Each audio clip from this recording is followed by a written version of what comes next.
Well, good morning. We are here this morning to grieve the end of summer. All the kids go back to school, and hopefully, parents, you have a celebration day planned if that's you this week. We just zeroed in with the camera. We know exactly who that was. We're going to show your child that picture. No, we're not. We are starting a new series this morning, Never Saw It Coming. And in that series, what we're going to deal with is times that we are blindsided in life. I think that's a pretty much universal experience.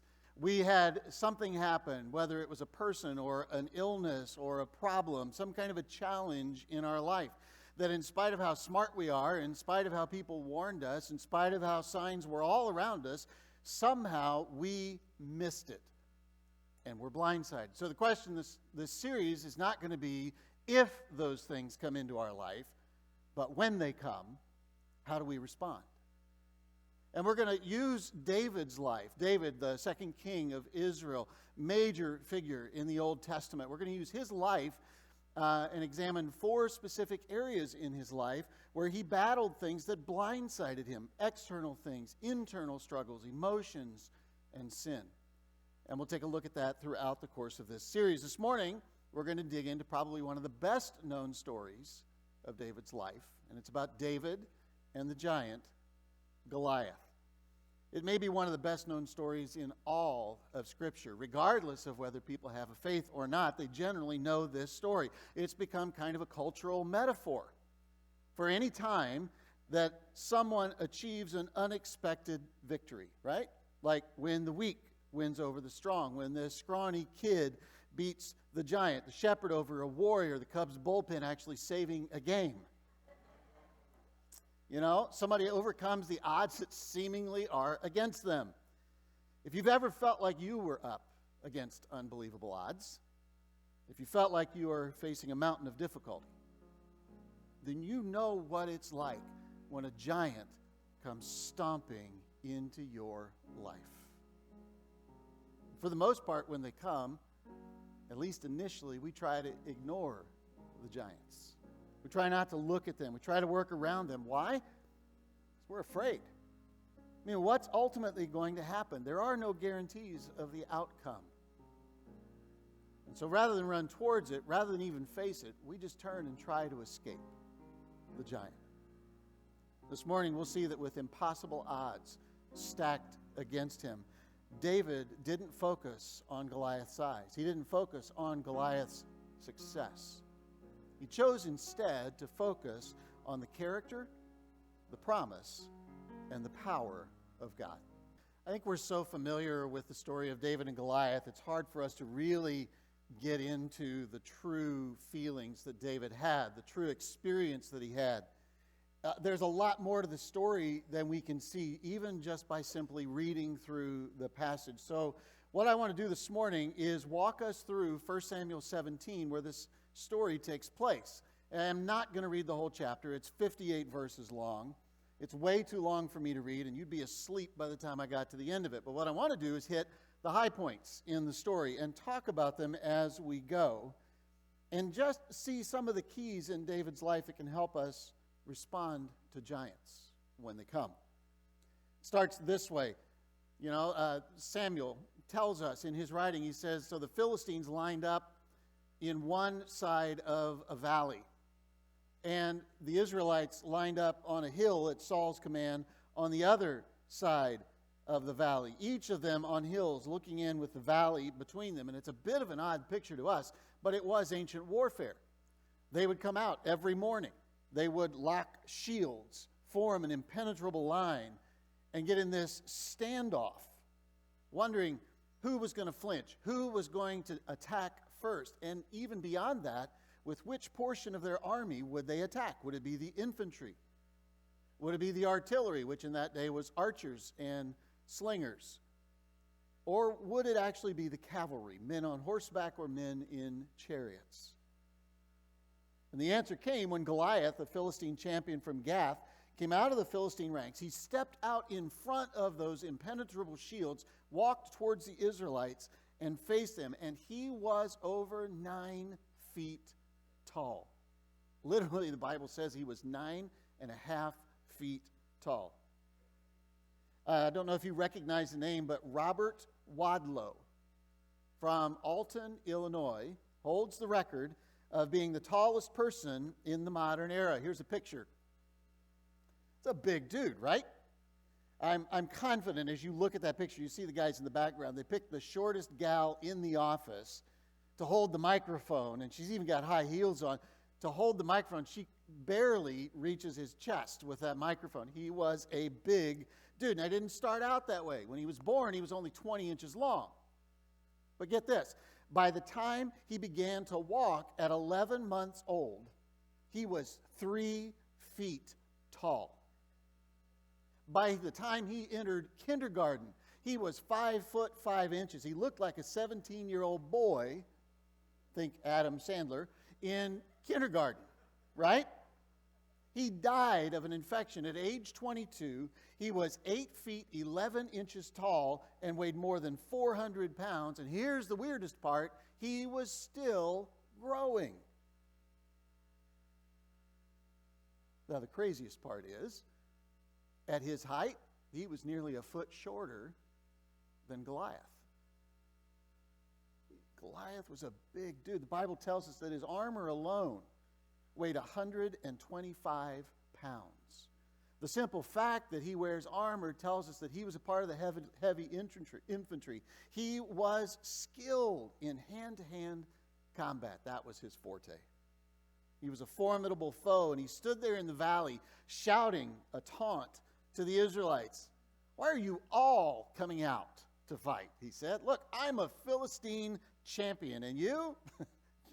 you're just the servants of Saul. So choose your one best man to come out here and fight me. This single man combat was fairly common in that day. When sides squared up, nobody wanted to be the first to start this massive bloodletting that war was in ancient days. They'd pick their best champions. They would send them out. They would fight their best infantrymen. But when you do that, it's a winner-takes-all proposition. Goliath yells, "Send me your best soldier, and if he kills me, we'll be your slaves. But if I kill him, you will be our slaves. I defy the men of Israel today. Send me a man who was willing to fight me." And when Saul and the Israelite army heard this, they were terrified and deeply shaken. And for 40 days, every morning, every evening, Goliath strutted in front of the Israel army and shouted out his challenge. Every day the soldiers lined up with their shields in front of them, and they just waited for King Saul. They waited for him. He was head and shoulders above every other man in Israel in terms of his height. He was a seasoned battle warrior. He was an infantryman himself. But instead of going out and fighting for his men, Goliath hid in a tent behind his soldiers. And with every challenge that passes, Saul's credibility wanes and the army's hope dies. It is now day 41, and this is where David enters the story. He's 15 years old. He's a scrawny kid. He is not going to be of any value in the battle, and so his father and his brothers decide David should stay at home while his 3 older brothers go out to fight with Saul. And David had been home, and on day 41, he comes to the front line with a care package for his brothers, and he also brings a fresh perspective on this gigantic challenge. As David was talking with the soldiers, the Philistine champion came out again from their ranks, and David heard him shout his usual taunt to the army of Israel. And as soon as the Israelites saw him, they began to run away in fright. More like a scene from Monty Python and the Holy Grail than they did a well-trained and well-organized army. And David, seeing this for the first time, looks at the soldiers and says, "What's a man going to get for killing this Philistine and ending his defiance of Israel?" Now, the reward that Saul was offering was huge. It was a mountain of money.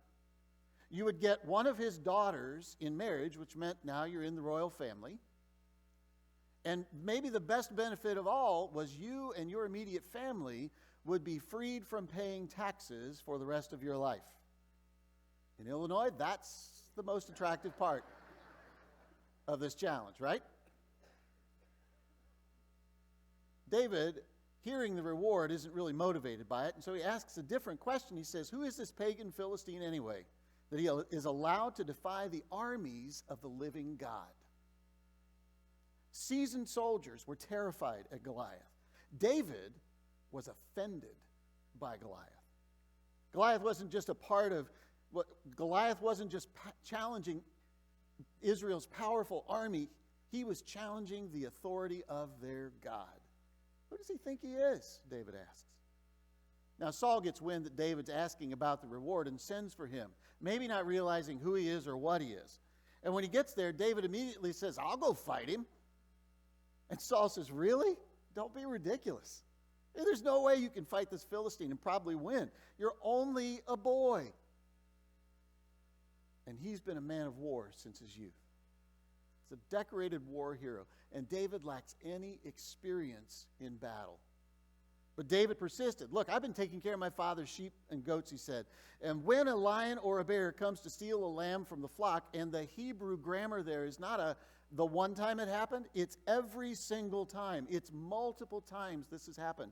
David says, when it happens, I go after it with a club and I rescue the lamb from the mouth of the lion. And if the animal turns on me, I catch it by the jaw and I club it to death.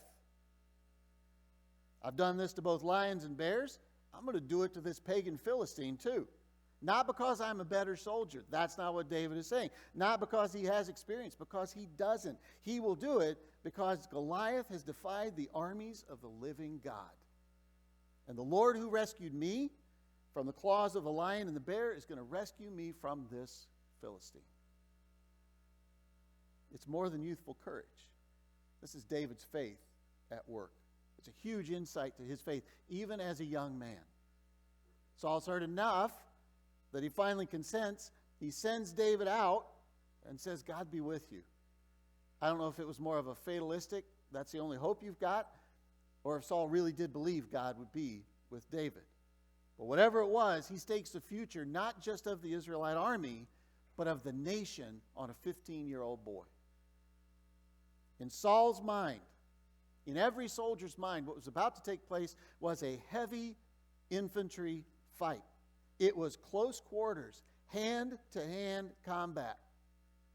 And so Saul generously gives David his armor. It is the best that money can buy. It's the highest tech armor they could afford and that they had. And he puts it on David, and for David, he'd never had it on before. It's just awkward. He's not familiar with it, so he sets the armor aside, and he picks up 5 smooth stones from a stream bed, and he puts them in his shepherd's bag. And then, armed only with his shepherd's staff and sling, he starts across the valley to fight the Philistine. Now, Goliath sees this puny boy step in front of the shield wall and start walking toward him. And he knows, he laughs at the idea that David even has a chance against him. And I have to imagine he wasn't the only one laughing. You can just picture this entire Philistine army laughing at David as he comes across the valley. And finally, Goliath has had it, and he just roars, "Am I a dog that you come at me with a stick?" And he cursed David by the names of his gods. "Come over here, and I'll give your flesh to the birds and the wild animals," Goliath yelled. David's response is theologically rich and rhetorically powerful. David answers the Philistine, "You come at me with a sword and a spear and a javelin, but I come to you in the name of the Lord of heaven's armies, the God of the army of Israel, whom you have defied. Today, the Lord will conquer you. Today, I'm going to kill you and cut off your head. Today, I'll give the dead bodies of your men to the birds and the wild animals, and the whole world will know that there is a God in Israel." It just gives me chills every time I read that. And everybody assembled here is going to know that God rescues his people, but not with a sword and a spear. This is the Lord's battle, and he'll give you to to us. At that point, Goliath starts moving closer to David. And David does the unexpected. He runs quickly to meet Goliath. And he reaches into his shepherd's bag and takes out a stone. The Bible says he hurls it with a sling. Now, I'm going to stop right there. Because probably for the first 25 years of my life, I thought this was what David used. Right? Now, you laugh, but you take a rock like this, and you put it in the sling, and you in this slingshot, and you shoot it, you can break windows out of old buildings. You can inflict pain when you hit your brother's backside with a rock like that. I'm not saying I've done it. I just read about it. This wasn't what David used at all. What David used, this is a crude example of it, was something more like this. And he would take this stone. By the way, Danielle, I found a use for one of your stones that you marked beloved.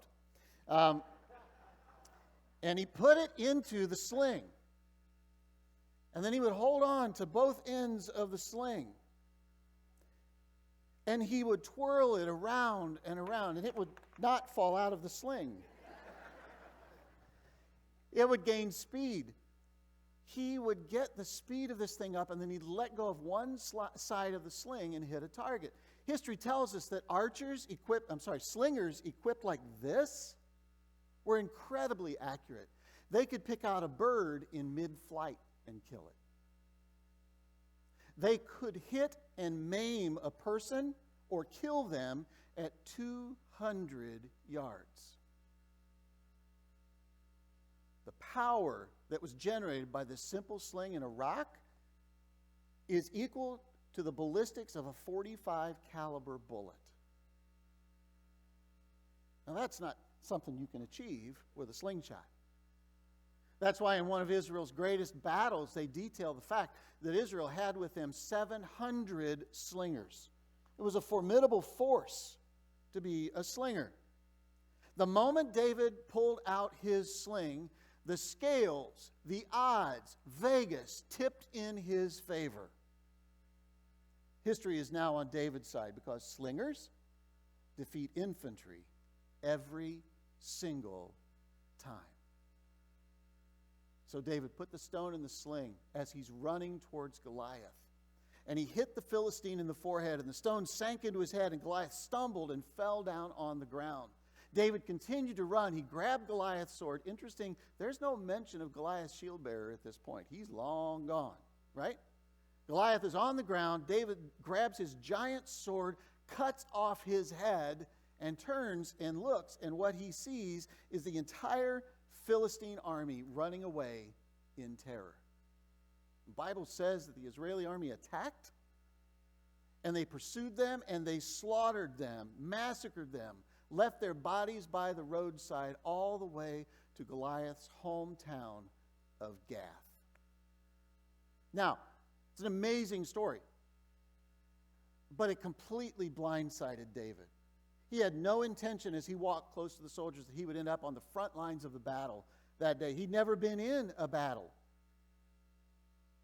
And in the first battle he had, he faced this gigantic world-class warrior. So what are the truths we can glean from David's story for us when giants come in our lives? I think the first thing we have to do is we have to do what David did. We have to honestly admit that facing a giant is intimidating. When they come in our life, we get scared. And there's no reason to feel shame or guilt because of that fear. We look back at David's story with perfect hindsight. We look back at David's story with the safety of thousands of years. But humanly speaking, facing that giant was intimidating for anyone. Goliath's daily taunt caused battle-hardened warriors to run in fear. Here's the other thing we see of why they're intimidating is the giants in our life don't just come at us once. Once they're in our life, they have this tendency to challenge us morning and night, every single day, relentlessly working to intimidate us, to steal our hope. They hammer our heart and threaten us across the valley of our life. When we feel intimidated, it's really hard to maintain the right perspective. It's really hard to not look at God in light of our giants, but rather to look at our giants in light of God and his strength. We need to take David's view. Even though we're intimidated, remember that whatever we're facing, it's not me. It's ultimately God in me that's going to defeat that giant. Second truth would be that facing our giants can get really lonely. If you've ever had a giant-sized problem in your life, you know what that means. There wasn't a single guy in the Philistine camp who bet on David. I would guess there wasn't a single person in the Israelite camp, even his own brothers, who bet on David. He was in this alone. He walked out there alone. He fought alone. And that's often how we face our giants. Nobody else can fight for us. There's not a counselor or a pastor who can fight for you. There's not a parent or a friend who can fight your battle for you. They can stand with you. They can encourage you. They can give you wisdom for the fight. But your Goliath will still be your Goliath. And the lonely battlefield matters because that's the place where our faith in God grows. And trusting God in that battlefield, it's hard, but it's essential. We tend to miss the fact that the Israelite soldiers had faith in God. David wasn't the only one with a faith in God. Saul had a faith in God. And yet this challenge rocked their faith to its core. And in the end, it was their fears that overcame their faith. That was true of everyone except David. He trusted that the God who had saved him before would save him again. That the God who had saved him was stronger than this giant. That he knew more than David knew. And that he loved David. And the same is true for us. The soldiers could only see God's strength, or see Goliath's strength. But God knew that Goliath had some very profound weaknesses as well. Medical science has studied this story some to try to figure out why Goliath was so big, 9.5 feet tall. Specifically, they've dug into this, and what they've discovered is that most people in the modern era who grow to an abnormal size have this condition called acromegaly. It's a small benign tumor that begins on your pituitary gland, and it forces this overproduction of the human growth hormone. Remember Robert Wadlow? He had acromegaly. Remember the actor Andre the Giant, former pro wrestler? He had acromegaly. And there's every indication from this story that Goliath had it as well. As the disease progresses, there are some very distinct side effects, including double vision and profound nearsightedness. And when we look at this story through that lens, we begin to see clues about Goliath's weakness. Remember the shield bearer? He led Goliath onto the battlefield every time. It looked like a show of strength. It was actually because his vision was failing with acromegaly. His failing eyesight would explain why Goliath didn't see David at first when he stepped out from behind the shield wall, didn't see that he picked up stones out of the stream bed, that he was actually not an infantryman, he was a slinger. And when Goliath shouted, "Come to me," to David, it wasn't really a sign of his confidence. As much as it was a sign of his weakness, it was a hint of his vulnerability. I can't see you. I can't fight you from a distance. Come to me. Goliath was nearly unbeatable in hand-to-hand combat. He was gigantic. He was powerful. But what the Israelites thought was his greatest strength was actually his greatest weakness. His size came at a cost. And God knew that all the time. I don't know what giant you're facing in your life today, but what I do know is that fully trusting God the way David did, admitting everything that we don't see clearly but God does, is key to facing our giants. The information we have in our situation is imperfect at best, no matter how much you've got. And it calls us to place our trust not in the outcomes and not in our intelligence, not in our prowess, not in our attorneys, but God being in our favor. Trusting the God who knows us better than we know ourselves, and trusting God that He knows that our giants are not as strong and powerful as they seem. The last lesson I think I want us to look at this morning is that when we remember past victories, it builds our courage. It builds our faith. Remember what David said to Saul? God has rescued me from lions. God has rescued me from bears. And because of that, I trust that He will deliver me from the hands of this Philistine. I think our general tendency is exactly the opposite. It's really easy for us to recite our failures and to do it in vivid detail.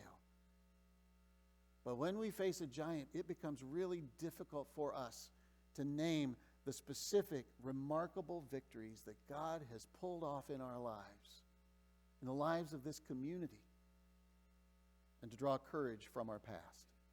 The retelling of God's faithfulness in your community group, in this church, builds our faith. It deepens our faith, not because we possess superior knowledge or power or insider information. It grows our courage as we trust in the God who loves us and empowers us to face anything that comes our way. I don't know what your giant is that you're facing this morning. It may be something related to your job, your roommate, your spouse, maybe something about school coming up. Maybe it's a person or an illness or a lawsuit or an unemployment issue or a disaster that's come in your life. I don't know what your giant is, but what I do know is that every single giant that comes in our life creates a fear that depletes our energy and drains our faith. They have that potential. And honestly, sitting here this morning, you may be sensing there's a giant in your life, and you don't even know what it is.